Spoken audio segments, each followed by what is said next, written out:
Tell your children not to hear my words, what they mean, what they say. Mother, mother, can you keep them in the dark for life? Can you hide them from the waiting world? Oh, mother. Hello, people of the internet. My name is Accelration, and the cinematic tools came out for Battlefield Hardline, so I decided to play with them just a bit.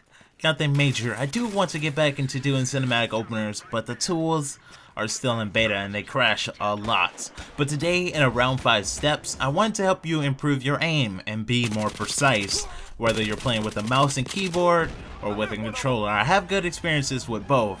So the first step is the warm-up. I don't know if you guys noticed, but your first game is usually your worst, mostly because your muscles and reflexes need time to warm up. There's a thing called muscle memory that you develop as you play, and you need a few minutes for that to kick in. So before I play Hardline or any other first-person shooter, I warm up using CSGO Deathmatch. I used to use the test range before, back in Battlefield 4, but they don't have that in Hardline for some reason.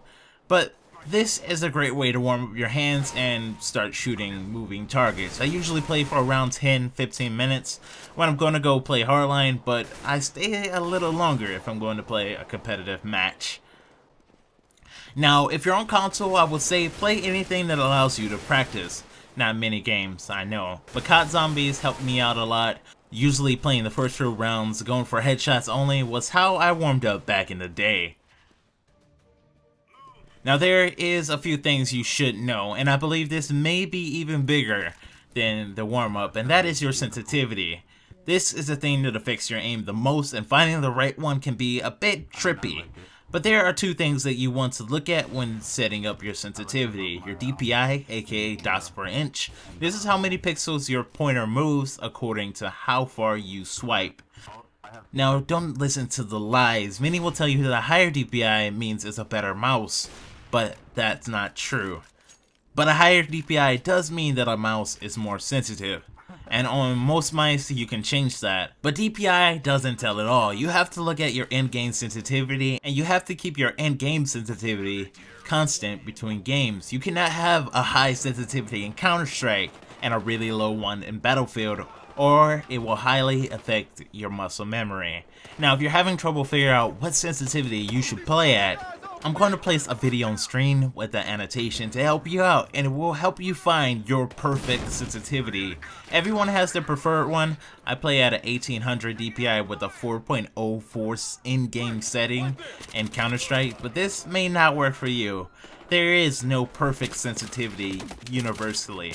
I do have a quick tip for console. Make sure you play at a very high sensitivity when you're playing FPS. This will allow you to be more precise and also turn quicker.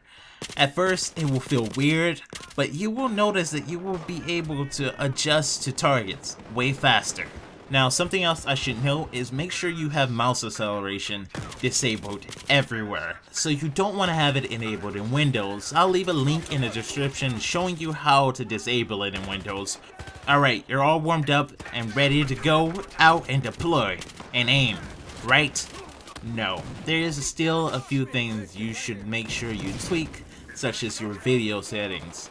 There is always that one guy who likes to play at a cinematic frame rate and will tell you that 30 FPS is better than 60 FPS, but lowering your in-game settings may give you extra performance in game, and that will allow you to identify, target, and neutralize enemies way easier. Yes, your game doesn't look as good, but more information is coming to your brain. And also, I noticed that when I played Battlefield 4, there was a lot of visual effects in game, and turning them down or off allowed me to spot things easier.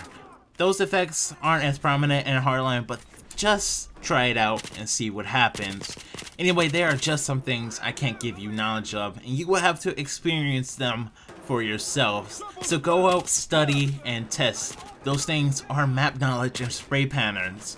Knowing the map will allow you to pre-fire or just be conscious of common spots.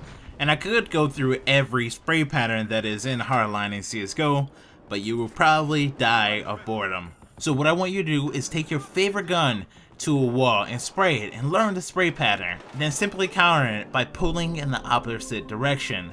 Practice makes perfect, guys. I started at around a 0.5 KD in Battlefield when I moved to PC, and over a course of a year or two, it's up to 1.7.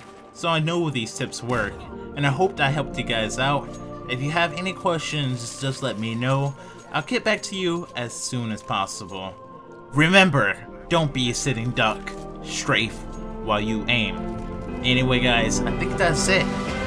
Make sure to leave a rating, try out some tips at home, and I'll see you guys in the next one. Stay creative, guys.